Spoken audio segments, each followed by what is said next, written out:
E aí nós estávamos falando sobre a questão de não temer, né, essa questão das provações, das tribulações, e aí, se formos fiéis até a morte, receberemos aí a coroa da vida. Vamos falar um pouquinho da coroa hoje? Tiago 1:12. Tiago capítulo 1, verso 12, falar sobre essa coroa que nos traz o sacerdócio, nos traz o reino, na verdade. Primeiro, Tiago capítulo 1, verso 12, bem-aventurado o homem que suporta com perseverança a provação, porque depois de ter sido aprovado, receberá aí a coroa da vida, a qual o Senhor prometeu aos que o amam lá atrás, na fundação do mundo. 1 Coríntios 3:14 também, vamos lá para 1 Coríntios 3:14, e aí a gente, 1 Coríntios 3:14, 1 Coríntios capítulo 3, verso 14. Se permanecer a obra de alguém que sobre fundamento edificou, esse receberá aí o galardão. E a gente falou sobre isso, sobre a questão do galardão. Essa obra tem que permanecer, uma vez conhecedores de Cristo.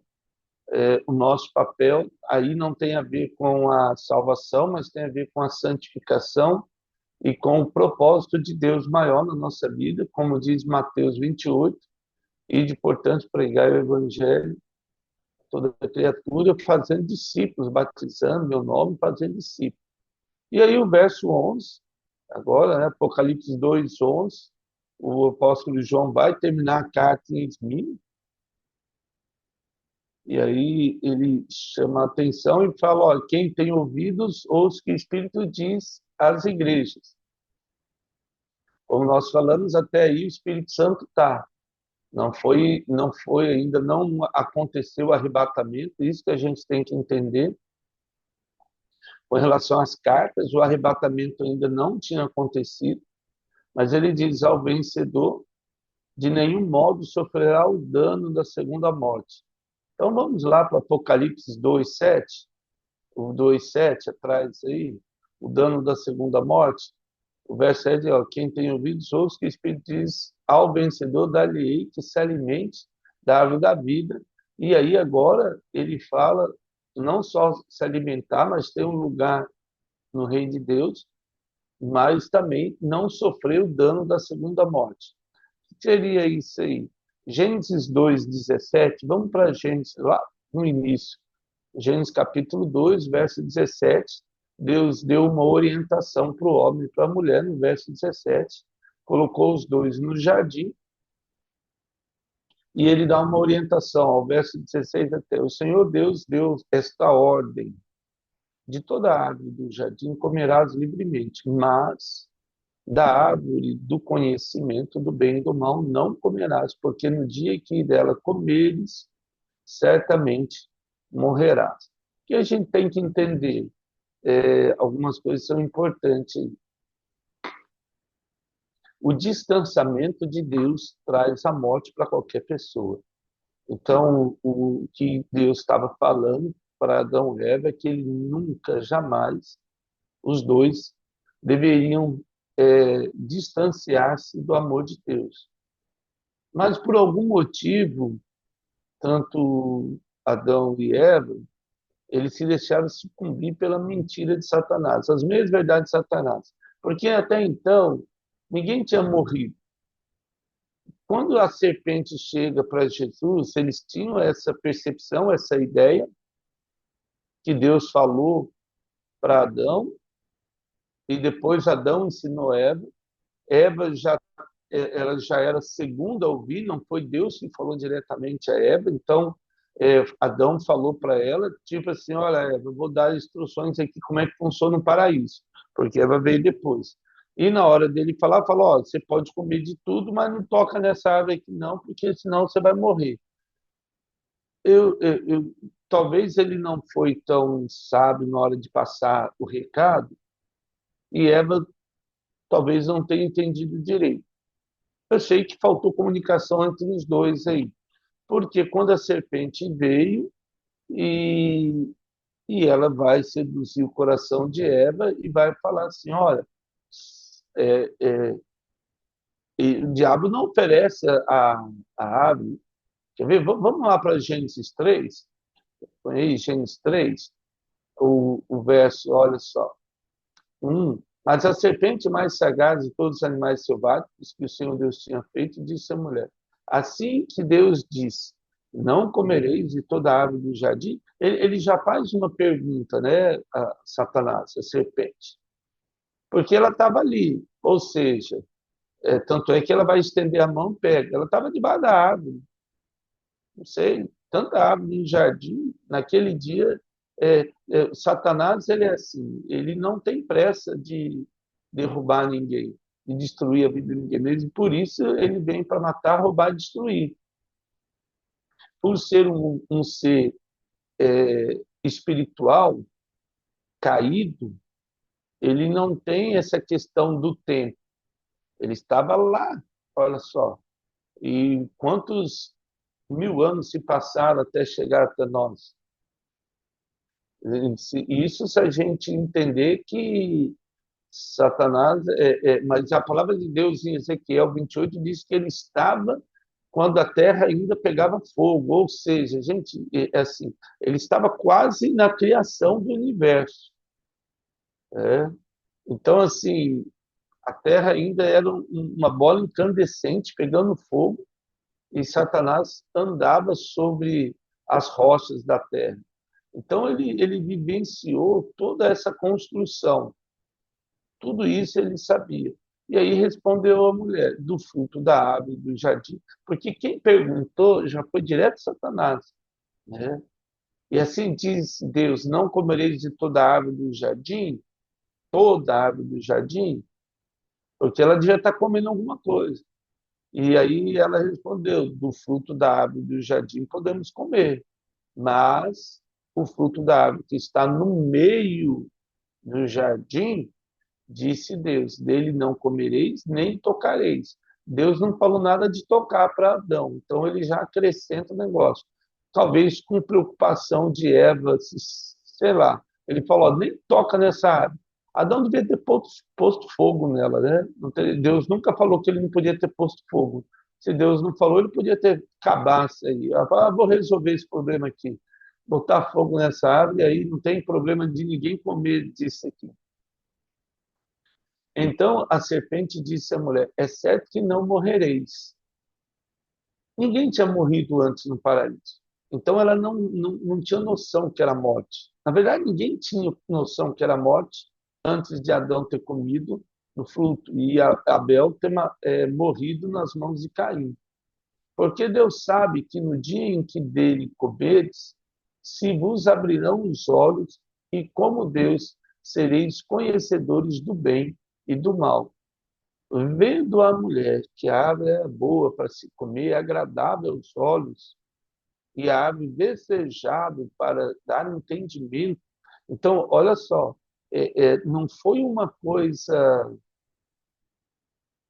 que aconteceu numa conversa. A Gênesis 3, ele relata tudo numa conversa. Ou talvez até foi assim, a gente não sabe precisar como que foi isso. Como que Satanás vinha seduzindo Eva. Ele tinha acesso ao paraíso. Aliás, ele não, mas a serpente estava aqui dentro. Por algum motivo, ele guardava ali, ele tinha acesso a quem guardava a entrada do paraíso e deixou Satanás entrar aqui no paraíso para enganar Adão. Então tem uma, como é que vai, toda uma armadilha aí para destruir aquilo que Deus criou. E lógico, no caso, através de Adão e através de Eva. Também no caso do Adão, né? Porque a gente vai ver em Timóteo que se Eva tivesse comido toda a árvore, não teria tido problema. Porque a semente viria no caso, né, do Espírito Santo. O problema foi Adão ter comido, e aí a gente vai ver isso lá na frente, essa questão de Adão ter comido da árvore do bem e do mal. E aí, mas ela viu que a árvore era desejável para dar entendimento.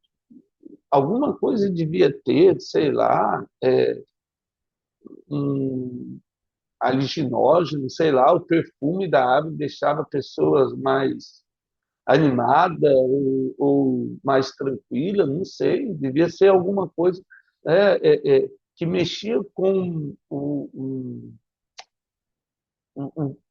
metabolismo, não, metabolismo, que mexia assim com as sensações, eu acredito. Não deveria ser só uma árvore que você olha, devia ter um perfume, sei lá, agradável, alguma coisa que desse, nossa, eu me sinto tão bem quando eu passo por essa árvore aqui, eu me sinto mais animado, mais feliz. Devia ser alguma coisa nesse sentido, assim. Não podia só ser uma árvore que não tem cheiro, assim, um pé de jaca, vamos dizer assim, tem cheiro, mas assim, não sei se era uma fruta, né?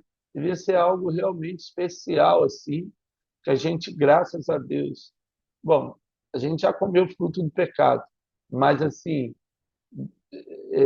tem a ver com a carne, né? Tem a ver com a carne. E aí, infelizmente, ela comeu e abriram-se os olhos de ambos. Aí tomou o fruto e comeu e deu também ao seu marido, e ele comeu. Então, quando ela come, ela já dá para Adão. É, e aí, é interessante isso, porque Adão simplesmente pega o fruto e come. Não sei se ele. Enganado ele não foi, porque a Bíblia diz que ele não foi enganado. Timóteo diz isso. Mas simplesmente ele não deu o devido valor à orientação de Deus. E é isso que acontece em nós. Não estamos aqui para julgar, no caso, porque certamente se estivéssemos lá, faria o mesmo. Por um homem entrou o pecado no mundo, certamente por outro homem veio a salvação através de Jesus. Romanos vai dizer isso. Então, assim, certamente. Mas aí eles viram que estavam nus. E aí cozeram folhas e figueiras e fizeram cintas para si. Só tinha dois no paraíso. Gente, só tinha duas pessoas. E eles ficaram com vergonha deles mesmos, né? O pecado, ele envergonha, o pecado, ele tira tudo o que é agradável diante de Deus. E isso já corrompeu a relação entre Adão e Eva ali, e aí eles foram expulsos, lógico, e daí o negócio ferveu mais ainda depois. Mas essa é a segunda morte, ela começa no momento em que nós vamos nos distanciando de Deus, a nossa alegria vai se embora, o nosso ânimo, o nosso desejo, tudo que é bom, tudo que é agradável, tudo que é puro, como diz o apóstolo Paulo, que preenche a nossa mente, isso vai sendo corrompido e as pessoas não percebem. Ninguém, na verdade, as pessoas, digo todos nós, o pecado ele é muito sutil. Por isso que eu não acredito que foi um negócio assim, tipo, ó, come o fruto aí, beleza, eu não vou comer, já. Não, o pecado ele vem vindo, vem vindo, vem vindo, e ele vai tomando uma proporção na nossa vida, como diz o apóstolo Paulo, o pecado é como uma gestação. Então, uma hora ela vai dar a luz, porque ela já está lá. Apocalipse capítulo 20, verso 6, vamos lá, Apocalipse 20, verso 6, é só para a gente entender aí esse contexto da segunda morte, que infelizmente todos nós estávamos a caminho dela, mas pela misericórdia de Deus, Jesus nos alcançou e nos tirou do matadouro. Assim agora nos cabe orar pelas pessoas para que elas possam também serem libertas das garras de Satanás, do mundo, do pecado e, lógico, do inferno. Mas Apocalipse capítulo 20, verso 6, bem-aventurado e santo é aquele que tem parte na primeira ressurreição, essa que nós vamos viver daqui a pouco. Sobre esses, a segunda morte não tem autoridade, graças a Deus. Pelo contrário, serão sacerdotes de Deus e de Cristo, e reinarão com eles 1000 anos. Aí, nós estamos aí reinando com Jesus durante 1000 anos ali.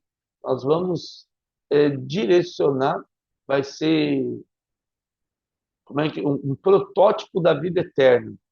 Esses 1000 anos aí vai ser a hora de organizar tudo, como é que vai ser, e aí o universo vai ser todo nosso. Vai ser algo tremendo. O verso 14, ainda de Apocalipse 20, 14, vamos para o verso 14, ainda em Apocalipse capítulo 20, ele vai dizer assim, então a morte e o inferno foram lançados para dentro do lago de fogo.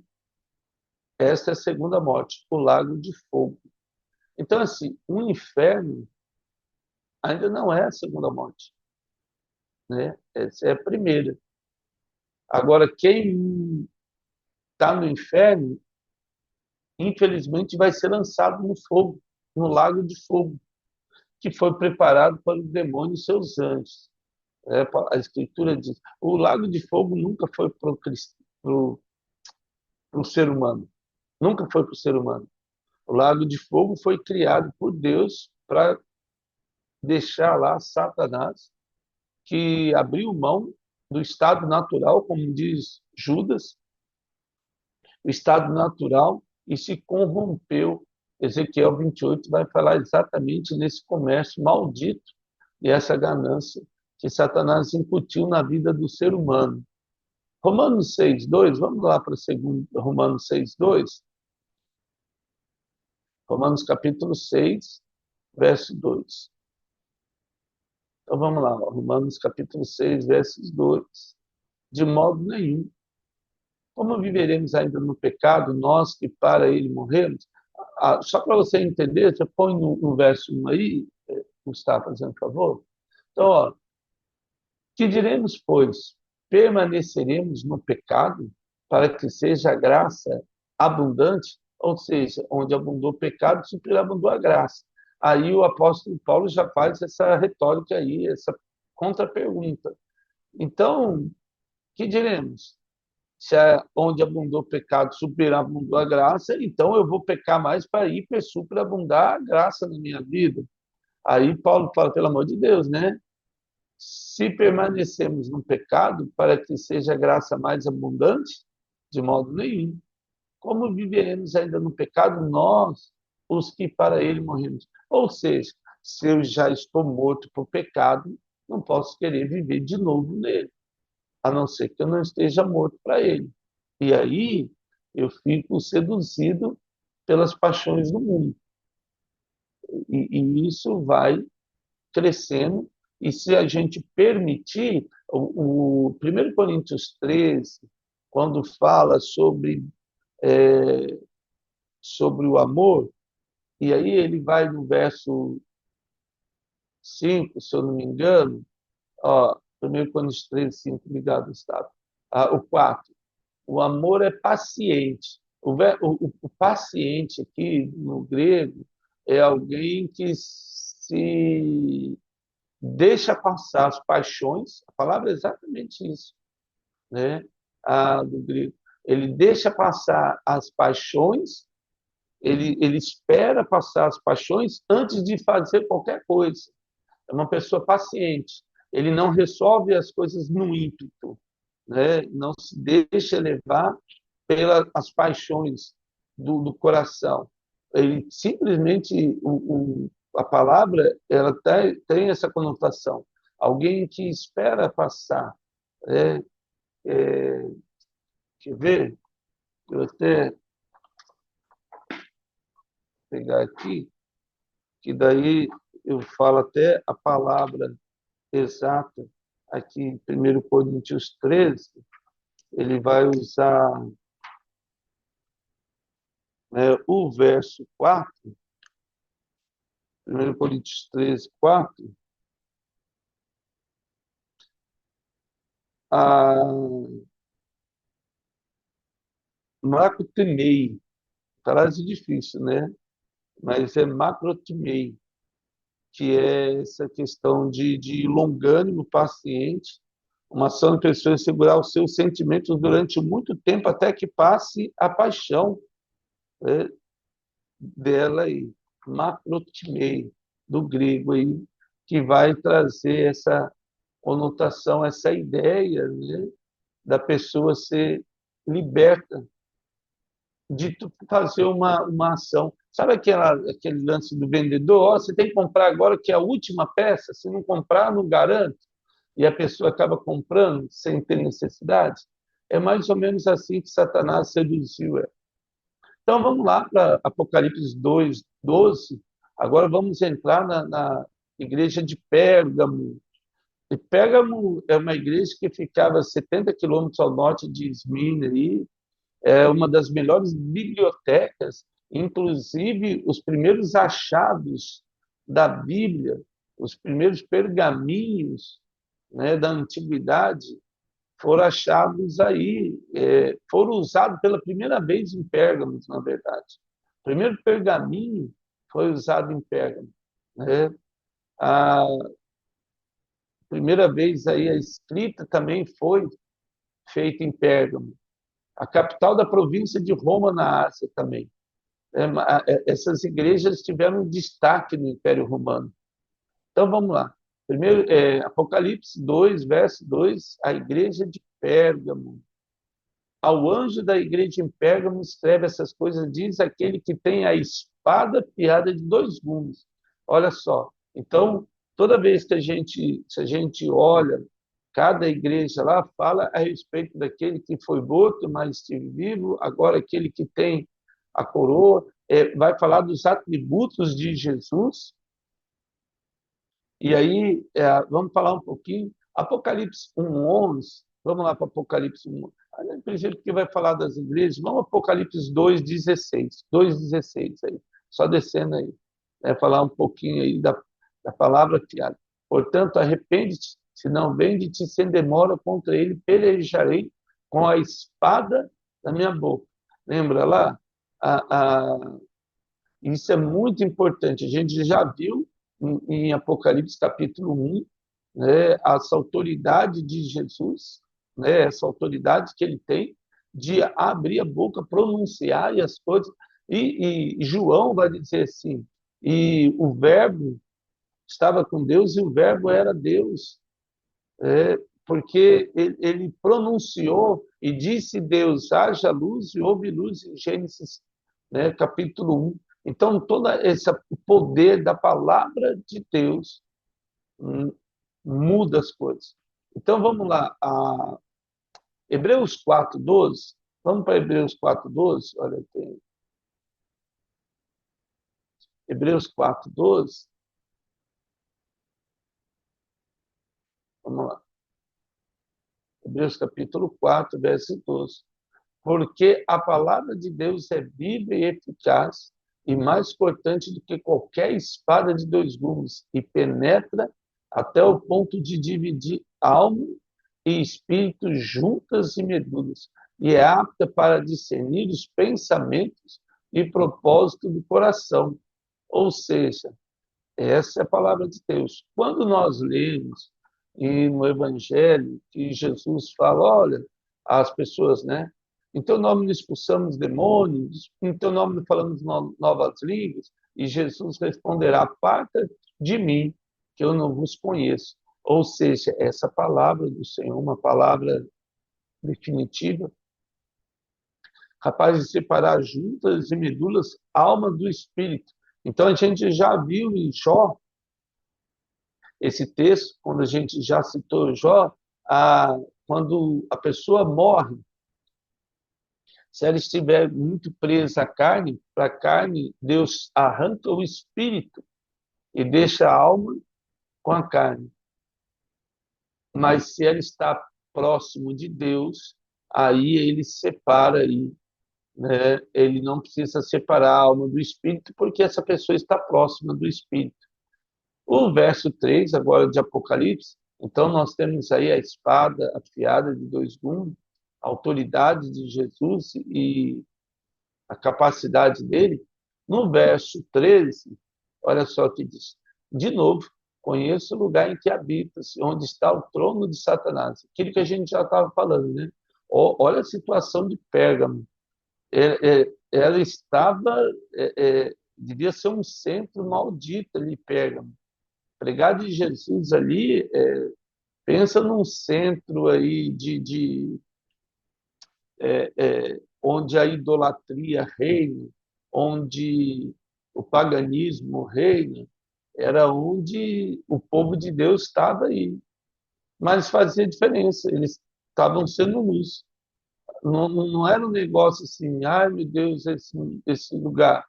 Eles estavam mudando o lugar, tanto que mudava o lugar que nós vamos ver aqui, né, essa questão. Então, ó, conheça o lugar que habitas e onde está o trono de Satanás. Aí, olha que coisa tremenda. E que conservas o meu nome e não negaste a minha fé. Gente, então eles se manteram fiéis aí, né? O lugar em que habitava Satanás, ou seja, o culto ao imperador, sendo essa já uma província romana, ali tinha várias, tinha um culto a Zeus muito, muito forte, né? Em Pérgamo tinha um templo de Zeus lá que era gigante, era outro mundo ali.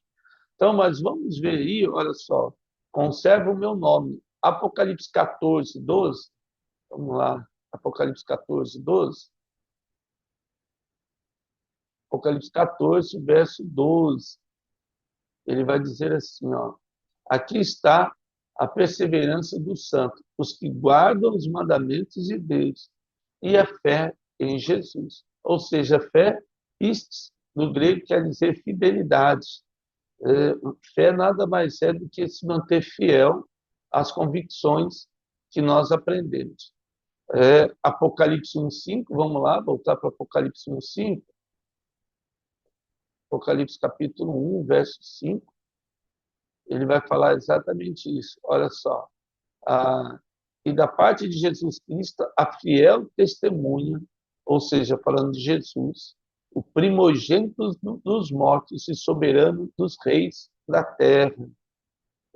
Ele é o Senhor de toda e qualquer autoridade sobre essa terra. O capítulo 2, 10 do Apocalipse, vamos lá para Apocalipse, a gente pode ler o 9 e o 10, Apocalipse 2, 9 e 10. Conheço a tua tribulação e a tua pobreza, mas tu é rico. Lembra, nós falando de Esmina aí.